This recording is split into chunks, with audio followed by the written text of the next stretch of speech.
Pour yourself a cold one. Let's strike 'em, huh? And listen to Ross Tucker break down the top college prospects on another tasty edition of The College Draft. Yeah, it is Daddy Soda time here on the College Draft Podcast presented by DraftKings, and I am so fired up for this week on so many levels. Already posted today the interview on the Ross Tucker Football Podcast with Ben Standig. He is the single best mock drafter on the planet over the last 10 years. That is predicting what teams will do. Today on the College Draft Podcast, a little bit different. It's all built up to this. Emory Hunt and I are going to predict what teams should do. Our opinion of what they should, not what we think they will do, but what they should do. I'm Ross Tucker, the former NFL offensive lineman, at Ross Tucker NFL on all the different social media platforms. You know about the Ross Tucker Football Podcast. I already told you about that. Tomorrow on the Even Money Podcast, we will place all of our NFL draft bets. So you're going to want to listen to that one. And then, of course, on Wednesday, we've got the Fantasy Feast podcast breaking down exactly what we're going to do with some of the selections that Ben Standig made in his mock draft. It's going to be awesome. Absolutely awesome. Andrew Brandt Wednesday. I'll go over the first round of the draft with Greg Cosell Friday morning. And then, of course, Emory and I will go in depth over the next few weeks breaking down the NFL draft team by team, giving you our thoughts. Emory, of course, can always be found at FBall Game Plan. That's where you can see him on social media. He's Football Game Plan on YouTube. And then, of course, still time. Footballgameplan.com/2021 draft guide. If you're like half my college buddies and you don't dare study for something until it's 2 or 3 days before the test, you can still easily go to footballgameplan.com/2021 draft guide and get your PDF that has scouting reports on every single player. All right, Emory, no time to waste, man. I'm looking forward to this. I'll do the odds, you'll do the evens, and we're just going to say what we think these teams should do and why.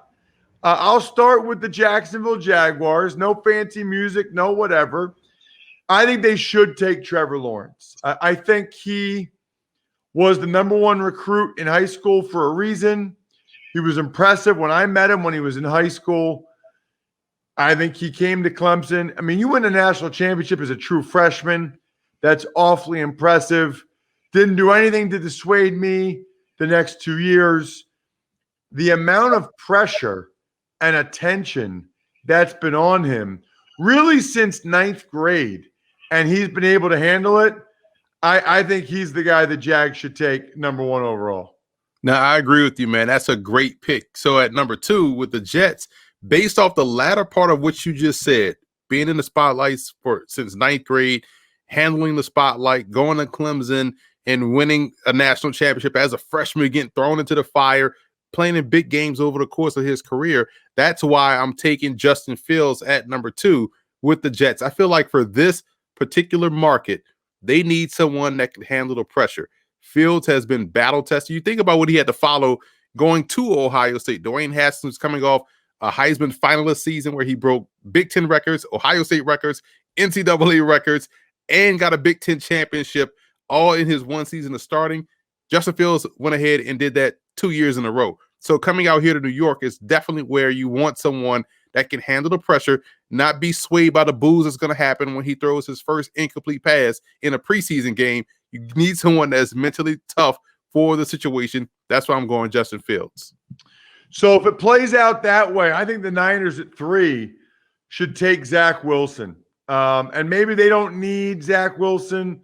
Maybe Kyle Shanahan thinks he can have Mac Jones as an executor of the offense. But I've seen ridiculous throw after ridiculous throw from Zach Wilson. I kind of like that he's had to overcome adversity of the injury, competing for his starting job. And I love the idea of him being a part of that bootleg game and play action game that Kyle Shanahan has, because he's an athlete and he can rip it. If it plays out this way, I would take Zach Wilson at 3 if I'm the Niners. I think that's the most ideal fit for Wilson, to be completely honest, because of what you talked about, the bootleg game. I think he's the best at throwing on the move. And him with that wide zone offense coming off play action, my goodness. I just love that fit for Zach Wilson. I would have went there that way as well. At pick 4, Atlanta, everyone's looking at Kyle Pitts, but this is an era of football where teams trot out 2 number 1 wide receivers. The Falcons last year took A.J. Terrell, who was outstanding toward the back end of the season. They have Kendall Sheffield, who I think is a very good cover corner. He's a good slot corner. Why not double down on that position and take the best corner in the class at number 1 and Patrick Surtain out of Alabama? So now you walk into a situation with 2 number 1s and a solid number 2 as your third corner. I like that matchup. 2 tall corners that can match up in press and man coverage. It'll be hard to complete passes against Atlanta with Surtain paired up with A.J. Terrell and Kendall Sheffield. At number 5, the Bengals, they have their choice of Penei Sewell, Kyle Pitts, and Jamar Chase. For me, it's Kyle Pitts all day. I think he's the most likely player in this draft to be a Pro Football Hall of Famer. They already have pretty good receivers with Tyler Boyd and T. Higgins. Plus, they can get a receiver or an O-lineman at the top of round 2 and top of round 3. You can only get Kyle Pitts right here and right now. Bengals take Kyle Pitts at 5. Love that. Love that pick, because they did it last year when they took Burrow at 1 and got T. freaking Higgins at the top of the second round. So you're absolutely right. Pick 6, Dolphins, first of their 2 first-round picks. I'm noticing a trend with Miami. They want speed. They want to be an explosive, fast team. There's no game break. There's no Saquon Barkley to take here at 6. Otherwise, that would have been my pick.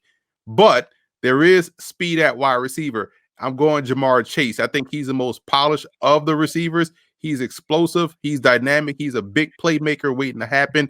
And I think with Will Fuller, the signing, they can kick him inside and have Jamar Chase on the outside along with Devontae Parker. I'm going with Chase. So that brings up the Lions, which is really interesting because the Lions need a receiver. They need a linebacker. I mean, they need a lot. The Lions need a lot. And they've got Penei Sewell, Devontae Smith, Jalen Waddle among the guys on the board.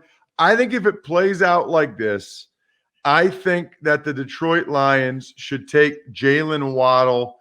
I think they need a difference-making speed player that can be a playmaker for Goff or whoever they eventually get at quarterback. So if I'm the Lions there, I'm taking Waddle. Love that one. They have no one that threatens you right now on the perimeter at wide receiver. So that one makes complete sense. So at pick 8, looking at Carolina, and I think they're going to give Sam Darnold. Otherwise, you don't make a move for Sam Darnold if you have a Teddy Bridgewater there already. So Darnold is going to be their guy. So I think you have to look at protecting him up front. And I'm going with Rashawn Slater. The reason why I'm going with Slater, because he can play anywhere up front. And so that allows you the flexibility to put him anywhere up front. Greg Little, they drafted out of Ole Miss a couple of years ago. Let's allow him to grow, develop into someone. And so now you can put Slater where you see fit. And I think that'll be perfect, whether you want to play him at center, guard, or tackle. He's the best, most versatile tackle or offensive lineman, I believe, in the class. You know, it's interesting because on today's Ross Tucker football podcast, Ben Standig, who is the best mock drafter in the world over the last 10 years, he had the Broncos trading from 9 to 4 to get Trey Lance. With the way it's playing out for what we think these teams should do, I believe that the Denver Broncos should draft Trey Lance at 9 if it plays out like this. I'm not sold on Drew Lock, and you get a guy like Trey Lance. Look, you can give Lock half the year to show what he can do. Let Trey Lance ease into it a little bit if you want, but I don't think you can pass on Trey Lance at 9. That's who the Broncos take. Yeah, and I like Drew Lock, and so I kind of want to see him win out and play well, but I can understand taking the high upside player in Lance. At 10 are the Cowboys. To me, cornerback all day, and that's J.C. Horn out of South Carolina. He's aggressive. He's athletic. He plays the ball very well and gives them someone that can really take away a team's number one receiver. He's not afraid to travel either. So I like that about his game. So this is really interesting for the Giants now because Penei Sewell is still there. Devontae Smith is still there. Micah Parsons is still there. I feel like this would be very difficult for Dave Gettleman at this point because I bet you they would be thrilled. I mean, because honestly, Emory, they would take any one of those three guys. Mm-hmm. They'd be happy with any of them. But you just took Andrew Thomas last year in the first round, and you took Peart in the third round. I don't know that you go back with Penei Sewell, especially with Solder. He is going to come back this year. You got Galladay in free agency. I think that if it plays out this way, I think they got – look, I'm not going to say that he's Lawrence Taylor because he's not, but Micah Parsons has rare physical ability, and they could even use him in obvious passing downs as an edge rusher. I think if it plays out this way, the Giants should take Micah Parsons, the linebacker from Penn State. I feel the same exact way in the real draft, Ross. You think about what they have already defensively.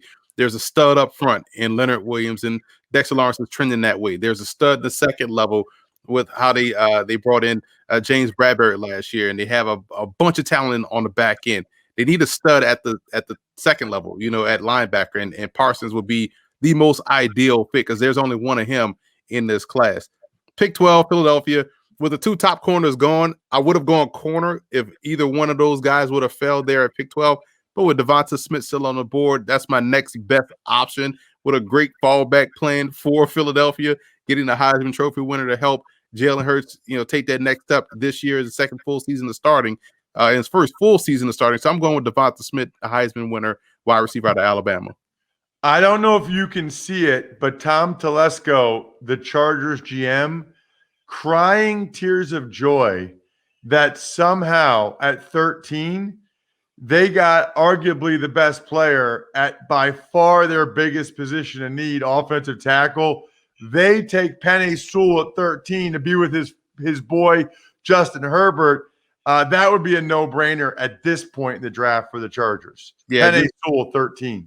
Run up and get those offensive linemen. And at 14, I'm with the Vikings. And because Trey Lance is off the board, I can't go quarterback here because, Kirk Cousins is 51-2 as a starting quarterback. He is legit stealing money right now as a starting quarterback. However, there is a gaping hole at defensive end. And so I'm going to go with Jalen Phillips, the pass rusher out of Miami, to put him up front in Mike Zimmer's defense and let him just wreak havoc all day. I like that pick quite a bit. That kid, I might have told you this when I did the U.S. Army Bowl, Emory. He was the most impressive, maybe even the most impressive prospect I've ever seen at the U.S. Army Bowl. I mean, he was like 6'6", 250 and just beating guys like a drum. I remember thinking he would get drafted out of high school. I don't know how high, and I'm not saying like he's ready to be a pro. Like, I'm not saying that. I'm just saying if he had been allowed to enter the NFL draft after high school, somebody would have drafted him at some point. I guarantee it. And I would have been fascinated to see how high because he was that good. 15 for the Patriots. If it falls this way, they got to take Mac Jones. I mean, he's this year's version of a more athletic Tom Brady. We have 22 years in a row. We got a more athletic Tom Brady. Never happened once, by the way. But I do think Mac Jones, like they can really go right back to the whole Tom Brady playbook. Now, it's a little weird because Cam's there, but Mac Jones has a lot of similar skills to Tom Brady. I'm not saying he's going to be Tom Brady. I'll tell you, in fact, right now, he won't be. But he at least has similar skills. That's who they should draft. If he's just sitting for them at 15, that's who the Patriots should take. At worst, he's Jimmy Garoppolo, right? And so it's definitely still helps you out if you're New England. 16, we're at Arizona. I think they need help on the perimeter. On defense, I hate seeing people keep stockpiling offensive talent.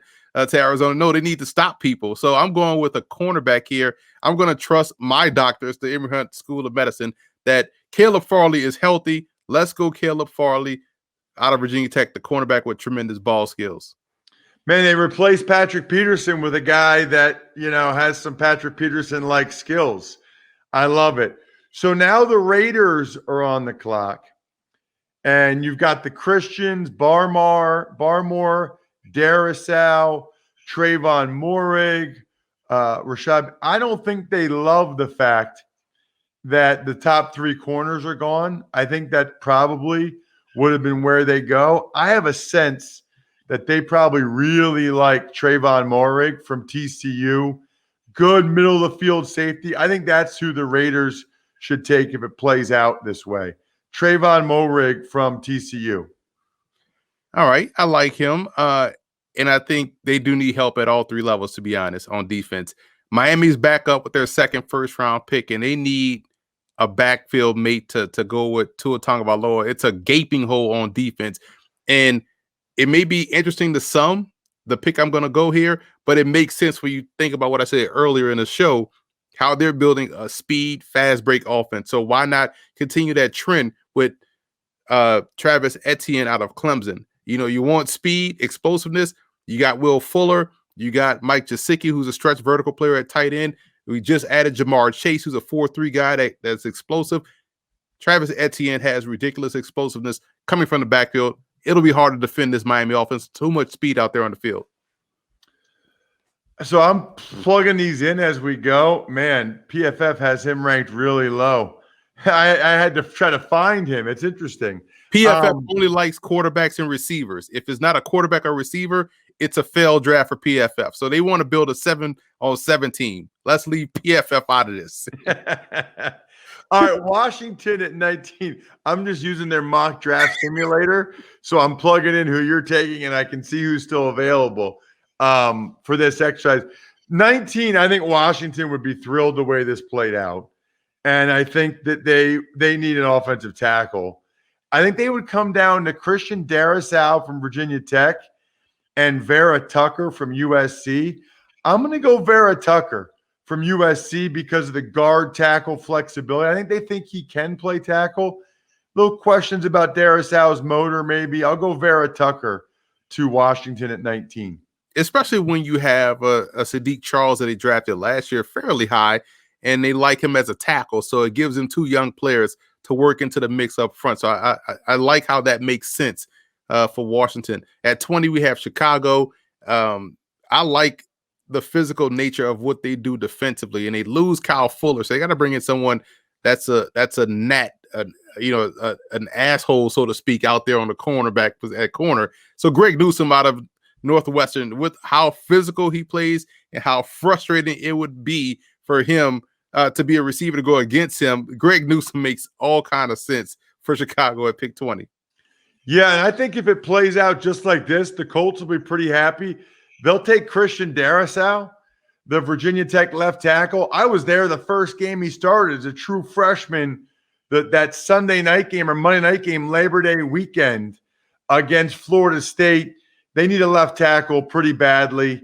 And Darrisaw, even if he's not ready right away, they got other guys, Davenport and whatever. But Darrisaw can be eventually Anthony Costanzo's replacement at left tackle in Indy. All right, now here we are, pick 22. Tennessee is up on the board. I have a question. Is Waddle still on the board? No. He is gone. So I took Waddle at like 7 with Detroit. Now, if you're Tennessee, you're like, man, that was a guy that we needed to go vertical down the field to help open up the offense. So on the flip side of that, I'm going with someone that can get after the quarterback. And I look at someone that's a good edge rusher, because right now you'll know how healthy Bud Dupree will be. So I think for Tennessee, getting someone athletic, or someone that could be a nice little run stuffer on the edge. How about Azeez Ojulari out of Georgia? Right there for the Tennessee Titans out of Georgia. Guy that's a good run edge setter in the run game, physical player, someone that you can trust to keep your defense on pace, because you have Harold Landry on one side and you brought in Bud Dupree, but Ojulari gives you someone to help stop the bleeding in case Bud Dupree is not ready to go 100% by training camp. Yeah, it's interesting too. I guess Peter King said this morning some people have some concerns about Ojulari's knee or knees, but again, you never know if that's the truth or that's someone that wants him to slide or whatever. And we don't know that. We got to go by what we see from these guys on tape, and what he's put on tape is pretty darn good. All right, the Jets are up now, and they could think about a linebacker like Owusu Koromora from Notre Dame. But I think if it plays out this way, they would go for an edge guy. The question is it Kwity Paye? Is it Jason Owe? I'm going to say they should take Owe. Look, they're just not making people like him. He's 6'5", 257, and runs a legit 4.3, 640. Never played a down of football until his junior year of high school. Everybody talks about how he had no sacks this past year. If you watch Penn State, he was in the backfield a lot, number one. Number two, he had 5 sacks the year before rotating with Yetur Gross-Matos and Shaka Toney. So it's like nobody ever brings up the fact, like, and now he's never had a sack. He had 5 sacks the year before as like a rotational D end. So anyway, Jason Owe is the pick for the Jets at 23. Steelers are on the clock at 24. Yeah, at 24. You know what? The more I watch Najee Harris film at Alabama, the more it became evident that he was actually wearing a Pittsburgh Steelers uniform out there on the field. So it just naturally makes sense that he goes to Pittsburgh with this pick, another place where there's a gaping hole at running back, and he fits everything that they want. He's Le'Veon Bell-like in terms of his elusiveness, his ability to be a threat as a receiver, his ability to be a fantastic running back with his vision, working front side to back side, home run, slam dunk, case closed pick right there. I'm going with Najee Harris. The Jaguars are on the clock now at 25, and I feel like Urban Meyer knows he needs to win up front. He needs to get better up front, both sides of the ball. You know, that's a big reason for his success at Florida and Ohio State. O-line looks okay. I think D-line is where they really need someone. And I think he's going to take a big swing with Christian Barmore, the D lineman from Alabama, the D tackle. Not great against the run right now, but can be an interior disruptor. And that's what they want. Christian Barmore would go to the Jaguars at 25. At pick 26 are the Cleveland Browns. They bring in Jadeveon Clowney as a free agent. But I think he's best rushing, as far as playing the pass on the interior. So they're going to need another edge rusher that can get off the ball, provide that pass rush consistency, and someone that has upside. He's long, athletic. He's actually my number one edge rusher, and that's going to be Joe Tryon out of Washington. So now you put Tryon, Clowney, and Garrett out there on the field at the same time. Good luck, offensive line that you face. Tryon will be my pick at 26. 27, it's the Ravens. And I think the Ravens, look, at this point, you get a guy like Kwity Paye, who is a physical phenom, stout against the run. And I just can picture, Wink Martindale being able to move him around and use him. And he reminded me of the guys they lost, Ngakoue, Matthew Judon, some similarities there. I would take Kwity Paye at 27 at that point if I'm the Ravens.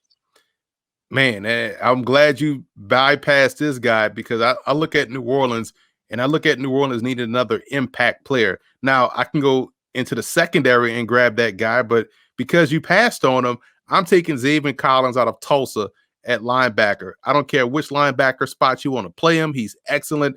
You have Demario Davis. You drafted Zach Bond last year out of Wisconsin, who's a speed burst guy coming off the edge. Xavier Collins is just a guy that you want to play defense for you, because he's good on both ends of defense. He can play coverage very well, has good ball skills, good instincts. He's 270 now. It's almost Levon Kirkland territory, being able to hold his own on the inside. But I'm going Xavier Collins out of Tulsa for New Orleans.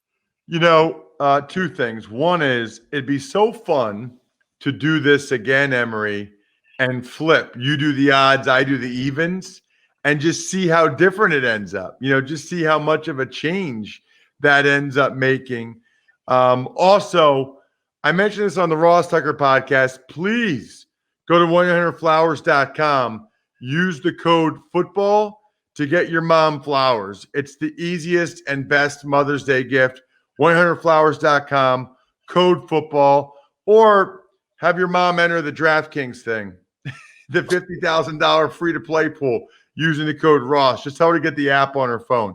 All right, so if it plays out this way, I think that the Packers would be thrilled to take Jeremiah Owusu-Koramoah from Notre Dame, and because they need an off-the-ball linebacker. They're pretty good up front with the Smith brothers and Rashawn Gary and Kenny Clark, pretty good on the back end. They need a 3-down coverage linebacker, and that's what Owusu-Koramoah is. That's almost an ideal fit for them. I agree with you. They need someone. They've been needing that guy for quite some time, to be quite honest. And Owusu-Koramoah would be outstanding for Green Bay. At pick 30 are the Buffalo Bills. This is a very good defense. I want to make that defense even better. I almost thought about going tight end here with Pat Freiermuth, putting him up front on that offense, but I want to let Dawson Knox develop. I'm going to go defense. Asante Samuel Jr., give me all the ball skills and instincts and put him out there on the corner. I think he's going to be a phenomenal pro. I can see that. I can see them doing that. 31, the Baltimore Ravens.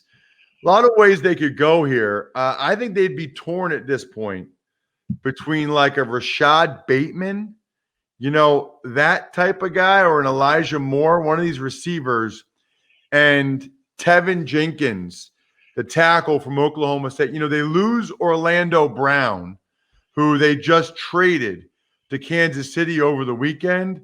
Tevin Jenkins is a people mover in the run game. Exactly what the Ravens want. I know there's some reports that they might sign Alejandro Villanueva or whatever. I think they'd rather have a guy like Jenkins, a young guy who's also probably cheaper. I think that's who they would take. They'll take a receiver next round probably, but get Jenkins now.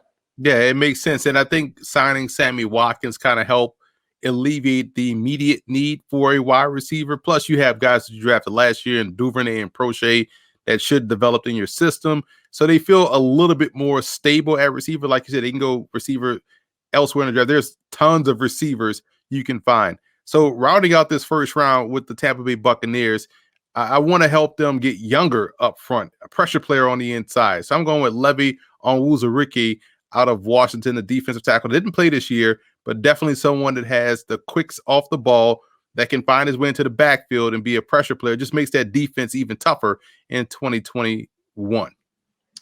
That'll do it for round one, Emory. I don't know if there's a way we can publish this, but that'll do it for round one. Some of the players still on the board: Rashad Bateman, Elijah Moore, Rondell Moore, Nick Bolton, the linebacker from Missouri, Gregory Rousseau didn't go in the first round, Samuel Cosme, Kadarius Toney, Alex Leatherwood, Jamin Davis, Boogie Basham, Landon Dickerson. A lot of guys didn't end up going in the first. Look, it happens every year.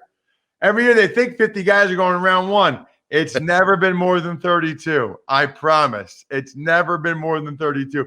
Emory, that was fun, wasn't it? It was fun. It kind of, keeps you on your toes going back and forth, and you kind of think things through. Because for instance, if Pittsburgh, if Landon Dickerson had been healthy any parts of his career for an extended period of time, I probably would have gone Landon Dickerson with Pittsburgh, because they definitely they need a center that needs to start right now. But again, you look at the second round, opportunity to get Dickerson, opportunity to get Myers from Ohio State. But that's the type of games you have to play with yourself if you're drafting these players. That was awesome. All right, so next week, Emory and I on Monday, we will start to go through the draft. Our thoughts on what all the teams did should be awesome. Keep it right here. Make sure you subscribe to the College Draft Podcast. Still time to get the footballgameplan.com/2021 draft guide. as many of you remember from this past season or know, we will make picks against the spread this fall when college football is back as well. So a great podcast to have as part of your repertoire. Other than that, the keg is kicked. We are all tapped out. Thanks for listening to the College Draft Podcast. Make sure to also subscribe to the Ross Tucker Football Podcast, Fantasy Feast, Even Money, and The Business of Sports. All available at Apple Podcasts, rosstucker.com, or wherever podcasts can be found. A lot of times on the show, I mentioned DraftKings. Here's what you need to know. You got to be 21 or older, New Jersey, Indiana, or Pennsylvania only. New customers only. Restrictions apply. See DraftKings.com/sportsbook for details. Gambling problem, call 1-800-GAMBLER, or in Indiana, 1-800-9-WITH-IT. By the way, if what I was talking about included a deposit bonus, doesn't always, sometimes it does. Deposit bonus requires 25 times playthrough, and deposit bonuses are paid out in site credit.